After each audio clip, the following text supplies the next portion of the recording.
तो मैंने finally alpha देख ली।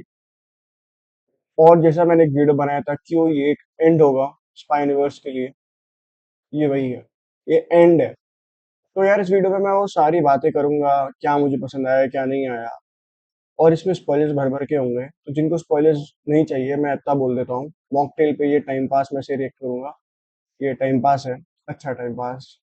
तो जैसा कि हमें टीजर और ट्रेलर देख के समझ आ गया था कि अनिल कपूर और बॉबी देओल साथ में मिलिट्री में थे कभी ना कभी। इसमें भी वही होता है, अनिल कपूर और बॉबी देओल बहुत पहले मिलिट्री में एक साथ थे।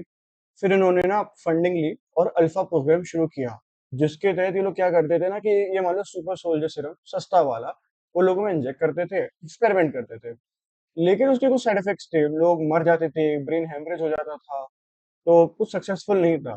तो अनिल कपूर की जो वाइफ होती हैं, उनकी डिलीवरी होने वाली होती है, वो प्रेग्नेंट थी।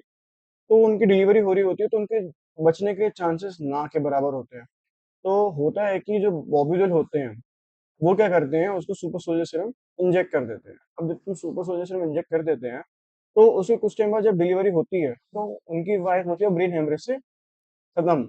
लेकिन जो बच्चियां पैदा होती हैं, दे आर लाइक कि उनमें सुपर सोल्जर सीरम है। स्टार्टिंग में तो ऐसा दिखाया जाता है कि जो बॉबी देओल का कैरेक्टर है वो सर्जन से मिला हुआ है, उसने उसको झूठा कह दिया कि तुम्हारी बेटी मर चुकी है, वो स्टिल बॉर्न है। लेकिन फिर दिखाया जाता है कि नहीं, वो जिंदा है, वो उसको ले जा रहा होता है। और दो बेटियां होती हैं, जिसमें से एक को तो अनिल कपूर होता है वो बचा लेता है क्योंकि उसको सर्जन बता देती है।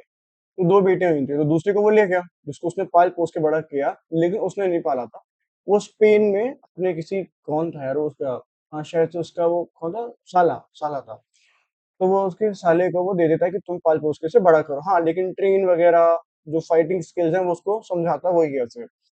उसके बाद होता है क्या, जो हमारी आलिया भट्ट की कैरेक्टर होती है, वो बॉबी देओल के पास है, वो उसे पालता है पोसता है।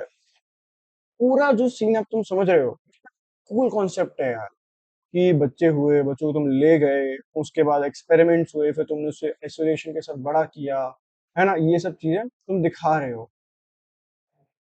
लेकिन इसका जो टेम्पलेट है, मतलब स्ट्रक्चर होता है ना फिल्म का, कि ये सीन आएगा, typical virus.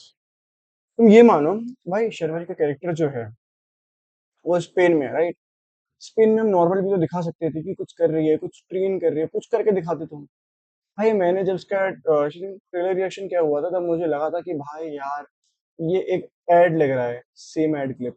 Skateboarding, vibrant colours, गाने, ओ भाई वो इतना चुभता है। और वो स्टाइल ऐसे मारे खड़े हो रहे हैं, वो इतना, वो बहुत चुभ रहा था। और वो वही हुआ, इतना भैया था मेरे थिएटर में, सब लोग डिसअपॉइंटेड थे। ज्यादा लोग देखने भी नहीं है, सब बताओ से ज्यादा लोग देखने भी नहीं है। जितने आए थे वो लोग भी बहुत डिसअपॉइंट हो गए उस सीन के बाद। तो उसके बाद ये दिखाते हैं कि वो लोग गए, फिर वो शायद से शर्मी का कैरेक्टर जो होता है उसको बता देता है अनिल कपूर कि ये तुम्हारी बहन है, और ये थोड़ी सी रोक जा चुकी है, ये हमें मारेगी, क्योंकि वो फतेह को मारना चाहती है जो कि बबली का कैरेक्टर है। वो मैं आगे स्टोरी बताते हैं क्यों। तो ये लोग जाते हैं, तो शर्मी का कैरेक्टर जो एक हाउस में जाता है, शायद से कोई फार्म हाउस टाइप था वो। तो वहां पे आलिया भट्ट भी आती है। तो जो आलिया भट्ट होती है, तुम समझ रहे हो, ये जो फाइट सीन था पूरा, वो मैक्रोनी बना रही है, वो है ना खाना वाना बनाती है, फिर फाइट सीन होने लगता है, फिर वहाँ पे अनिल कपूर भी आ जाता है, तो ये पूरा का उन्होंने चेप डाला। ब्लैक विडो का जो फाइट सीन था पूरा का पूरा, देवर लाइक कि हम कॉपी पेस्ट, पूरा से भाई वो खाना बनाती है ब्लैक विडो की लिटरली ऐसे। ओ गॉड, क्या बताऊं यार, उन्होंने ना वो भी छाप दिया। मैंने कहा कि चलो ठीक है, तभी वो अच्छा था, तभी वो अच्छा था। उसके बाद यही रैंडम बुलशिट गो, वो चलते हैं, फिर ट्रेवल करते हैं, फिर साथ में थोड़े विशेष पुल ऑफ करते हैं, फिर वो लोग बीच में रास्ते पे जाते हैं, और वहां पे उन्होंने नहाने धोने के गाने डाल दिए। मैंने कहा था ना वायरस का टिपिकल टेम्पलेट, भाई वो उनके नहाने के शॉट्स हैं। क्या क्या क्या जरूरत क्या थी तुम्हें, एक एक्शन चल रहा है, उसके बाद एक नॉर्मल तुम्हें जर्नी दिखा दी, तुम नॉर्मल सॉन्ग में निकाल देते नहाने धोना फिर से भाई, और तुम्हें वो मतलब सीन में एकदम प्रॉपर दिखाने जूम करके, क्यों भाई, क्यों जरूरत है उस चीज की, मुझे समझ नहीं आता। ये टेम्पलेट भाई डूबेगा, अरे डूब गया, मैं आगे बताऊंगा। तो फिर आता है हमारा फेवरेट कैमियो, उसके बाद ये लोग शायद से किसी जगह जाते हैं, मोनेस्ट्री में, फिर वहां पे हम लोगों को ऋतिक रोशन कैमियो देखने को मिलता है। भाई एक्शन बिल्कुल भी साफ नहीं था, उधर पे तो साफ नहीं था, वो बंदा मतलब समझ आ गया था कि कुछ तो यहाँ पे ऐसे मिनी नाइफ लेके रखा था, ऐसे फेंकता है। और जिनको समझ नहीं आया भाई, वो लोग तो वहीं अरे बुलेट पकड़ रहे हैं, भाई जब तक देखो, एक बात मैं तारीफ करूंगा, इन्होंने ना कहीं अपना एक्शन ग्राउंडेड रखी है, ये नहीं कि ओवर द टॉप पहाड़ों से कूद रहे हैं, है ना, प्लेन से जम लगा रहे हैं, कुछ भी अड़चन नहीं कर रहे। अच्छा एक्शन था। लेकिन ऋतिक रोशन के सीन पे मेरे को वो थोड़ा सा अच्छा नहीं लगा यार, क्योंकि वो गन उठाता है और थोड़ा अजीब हो जाता है। लग भी रहा था कि कबीर ऐसा कब से हो गया, कबीर ऐसा नहीं है, क्योंकि कबीर का एक्शन जब तुम लोग देखोगे ना तो डिफरेंट है, वो इस तरीके से पुल ऑफ नहीं करता एक्शन। बट ठीक है। मतलब वो सीन तो ठीक ही ठाक था, मतलब ऐसा मजा नहीं आया, ज्यादा कुछ स्टोरी को आगे नहीं बढ़ाता, वो बस एक सीन दिखा देते हैं, कुछ सोल्जर से के चलाते हैं, वो इट्स कबीर कबीर, बस फिर चले गए। उसके बाद वही बाप बेटी दोनों लड़कियां पहुंचती हैं, फतेह को मारा जाता है, सीन चलता है। तुम देखोगे ना यार, ये बहुत बहुत तुम्हें सुनने में तो लगेगा कि यार तुम ऑन पेपर सोचो कितना कूल है, दो लड़कियां दोनों सुपर सोल्जर्स, बाप मिलिट्री में और फतेह ये कैरेक्टर है। अच्छा हाँ, तुमको तो प्लॉट ट्विस्ट बताया ही ना। प्लॉट ट्विस्ट एंड में रिवील किया जाता है, जो फतेह था कभी वो इंडियन था ही नहीं। फतेह एक्चुअली आईएसआई के पाकिस्तान से ही था। वो आता है एक जगह पे जहाँ पे कुछ लोग होते हैं, उनमें से एक लड़के का नाम फतेह होता है, हरियाणा। हरियाणवी वो सीखता है, वो उस लड़की को मार के उसकी आइडेंटिटी लेता है, फिर मिलिट्री में आता है। भाई रिवर्स जोरिंदर चल रही है जैसे हमारा एक एसेट वहां पे गया, उनका एसेट हमारे पास आ गया। और वो मिलिट्री में इतनी हायर, भाई लेफ्टिनेंट कर्नल था वो। सीरियसली तुम ये दिखाना चाहते हो कि इंडियन आर्मी इतनी बेवकूफ है? इतना इजी नहीं होता यार, कितने वेरिफिकेशन स्टेप्स होता है मेरे मामा। मिलिट्री मैन नो, कितनी ज्यादा स्ट्रिक्टनेस होती है। पर ठीक है, लेट इट गो। मतलब वो प्लॉट ट्विस्ट भी हिट नहीं करता। ऐसा होता है कि अच्छा प्लॉट ट्विस्ट है ओ, ऐसे रिएक्शन ये नहीं कि ओ फक प्लॉट ट्विस्ट है, ऐसा रिएक्शन निकलता ही नहीं है। क्योंकि वो स्टोरी को तुमने एग्जीक्यूट ही प्रॉपर नहीं किया। और तुमने अगर एक कैमियो दिखाया भी, उस कैमियो से कुछ स्टोरी आगे नहीं बढ़ती, कुछ एक लिंक कनेक्ट नहीं होता, बस वो कैरेक्टर आ गया तो यूनिवर्स कनेक्टेड है, अनिल कपूर आ गए तो यूनिवर्स कनेक्टेड है। This is what they are thinking. I don't think so यार, ये लोग क्या करेंगे अब। भाई यही मैंने जो अपनी वीडियो में बोला था कि एक एक्टर ड्रिवन यूनिवर्स जो है, शाहरुख खान, सलमान खान, ये लोग नहीं आ पा रहे। अब कैमियोज देने नहीं आ रहे तो स्टोरी आगे नहीं बढ़ रही, यूनिवर्स आगे नहीं बढ़ पा रहा। आई न्यू इट, ये होगा। और ये वही हुआ। और ये फिल्म डिसअपॉइंटिंग मुझे पता था निकलेगी, और ये वही है। तो मैं ज्यादा ऐसा कुछ एक्साइटमेंट या होप्स लगा के नहीं बैठा था। मॉकटेल में मैं ऐसे टाइम पास ही बता रहा हूँ।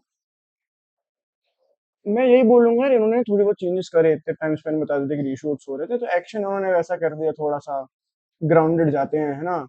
ज्यादा एकदम गन वन्स लेके नहीं चले आ रहे कि एकदम प्लेन से कूदो ट्रेन से कूदो, वो सब नहीं किया उन्होंने। वही मेरे को एक अच्छा लगा, थोड़ा साउंड डिजाइनिंग इनकी थोड़ी अच्छी थी। बाकी सब तो कलर ग्रेडिंग फिर वही है। फिर वो दो तीन सीन हैं। भाई एक होता है तुम्हें डायरेक्टर की झलकी दिखती है, जो उसका डायरेक्टर है, बंदा बहुत हार्ड ट्राई कर रहा था कि मैं इसे खूबसूरत बना सकूं। कुछ जगहों पे उसने कुछ शॉट्स में कलर ग्रेडिंग अच्छी करी हुई है, कुछ जगहों पे उसने लाइटिंग अच्छी यूज कर रखी है, लेकिन एक होता है ना कि तुम कितना ही बचा लोगे। क्योंकि होता है ना कि अब मैं ऐसे वायरस को क्रिटिसाइज नहीं कर रहा, बट कहते हैं कि अगर तुम हमारे पास फिल्म बनाओगे तो तुम्हें ये टेम्पलेट है, ये सीन्स तो कंपलसरी हैं, दो तीन गाने, एक दो बिकनी शॉट्स, और बिकनी शॉट्स नहीं तो न्यू शॉट्स, ये सब डालो, फिर उसको इस प्रॉपर रेंज में लगाओ, फिर इसका कैमियो भी तुम फोर्स, वो बैठ नहीं रहा कैमियो, तुम फोर्सली घुमाओ उसको, तुम उसमें लगाओ कैमियो, तभी जाके हम तुम्हें बनाने देंगे। और अगर बना भी रहे हो तो फिर उन्होंने कॉन्ट्रैक्ट साइन हो चुके, तुम उसको छोड़ भी नहीं सकते। ये क्लियर वही दिख रहा था। तो पता है मुझे बुरा ही लग रहा, मूवी के लिए मुझे बुरा ही लग रहा, मुझे दो चीज के लिए बुरा लग रहा। पहली चीज, आई वांटेड कि यार ये यूनिवर्स कभी ऐसे खत्म हो। मेरे को लगता था कि यार ये यूनिवर्स अच्छा है, क्योंकि वॉर अच्छी थी, वॉर तो बढ़िया मूवी थी। और टाइगर थ्री भी मैं कहता हूँ कि टाइगर थ्री बुरी नहीं थी। टाइगर थ्री में वो थोड़ा पाकिस्तान प्रेम दिखा दिया, बट मैं ये कहूंगा टाइगर थ्री कहीं सीरियस नोट पे थी वो। टाइगर जिंदा है अच्छी, टाइगर थ्री डिसेंट है ना, वॉर तो अच्छी थी, लेकिन फिर जो पठान और फिर वॉर टू, वॉर टू को पता है, मैं कहूंगा वॉर टू का जो वो पठाना फाइन फाइट सीन था स्टार्टिंग वाला, भाई मैं आज तक कहता हूँ वो अच्छा था। पता नहीं लोग उसे थोड़ा ज्यादा क्रिटिसाइज कर देते हैं, बट मैं अगर उसको कहना चाहूँ गो फॉर इट, मैं उसको दे दूंगा। इतना तो मैं कहता हूँ, बेयरली वो गो फॉर इट है, बट है। और पता नहीं क्यों उसे लोग ओवरहिट करते हैं। वो अच्छा लगता है जब वो कटाना लेकर ऋतिक रोशन यो। तो यार ये यूनिवर्स गया, आगे का कुछ पता नहीं, ना इन्होंने कुछ अनाउंस किया, ना कुछ कैमियो इसमें। So we will be like assuming कि ये यूनिवर्स तो गया। अभी लोग करेंगे भी तो इन्हें एकदम ही कुछ ऐसा लाना पड़ेगा जो रिफ्रेशिंग हो, अलग हो, थोड़ा सीरियस हो, कलर ग्रेडिंग डिफरेंट हो, थोड़े से कैरेक्टर्स नए हो और पुराने कैरेक्टर्स का अच्छा खासा इंटीग्रेशन हो। ये नहीं कि आए फाइट सीन चला गया, व्हाट, नो भाई, अच्छे से लाओ, उनसे बात कराओ, उनसे ऐसा कुछ इन्फॉर्मेशन निकलाओ, जैसे कि मान के चलो कबीर आता है, फ्यूचर किसी मूवी ले लेते हैं, वो बताता है कि ये इन्फॉर्मेशन है, तुम्हें घर पे जाना होगा, इन्फॉर्मेशन ऐसे मिल जाएगी, मैंने ये कलेक्ट कर लिया है, सी यू सून। तुम्हें पता चलेगा कि कहाँ पे कौन सी इन्फॉर्मेशन है, वो दोनों कैसे एक दूसरे से लिंक कर रहे हैं। कभी वैसे भी सीक्रेटिव रहता है, टोपी पहन के आया, इन्फॉर्मेशन दी, वो गायब, अगले पल जो अपना नया जिसकी मूवी होगी, वो पता नहीं कर पा रहा कहाँ पे है, कबीर गया। कबीर ऐसे ही है, वो आएगा जाएगा, इन्फॉर्मेशन तुम्हें देगा, बस सिंपल। तो तुम ऐसे बढ़ाओ, अब पता नहीं लोग क्या करेंगे, फ्यूचर का तो भी कुछ है नहीं, और टाइगर वैसे पठान मत ही बनाना, नहीं चलेगी, बिल्कुल नहीं चलेगी। तुम्हें लग रहा है कि वो सलमान खान शाहरुख खान वर्सेस, क्या भाई पागल हो जाएंगे लोग, नहीं होने वाले भाई अब। अगर बनाना भी है तो I think you should wait, अगर जो कि SD63 बन रही है सलमान खान की, वो अगर अच्छी निकल गई, और तुम एक आध बीच में ऐसा कुछ प्रोजेक्ट ला दो, थोड़ा सा लो बजट बट अच्छा, ग्राउंडेड, लोग उसे पसंद करें, उसके बाद तुम ये सब कुछ बनाना। लेकिन अभी मेरे हिसाब से इन्हें छोटे बजट की ग्राउंडेड एक्शन बनाना चाहिए, जिसमें आई फील लाइक कि नए एक्टर्स हों जो कि पोटेंशियल रखते हैं अच्छा प्ले करने का, वो सब करें तो बेटर है। बट या, यही अल्फा को लेके मेरा रिव्यू। मैं बहुत सैड हूँ यार, मैं बहुत सैड हूँ, मैं नहीं चाहता था कि कभी भी वायर स्पाइनवर्स ऐसे खत्म हो, ये दिन देखने को आ जाएंगे। वॉर के बाद तो we were like oh shit भाई, मजा आने वाला है, क्या होगा एक्शन, लेकिन फिर जो ऐसा होता है ना कि और अल्फा के बाद तो सीधे खत्म, वी कांट डू एनीथिंग यार। बट यही था मेरा रिव्यू, तुम लोगों को पसंद आया तो बताना जो तुम्हारे ओपिनियंस।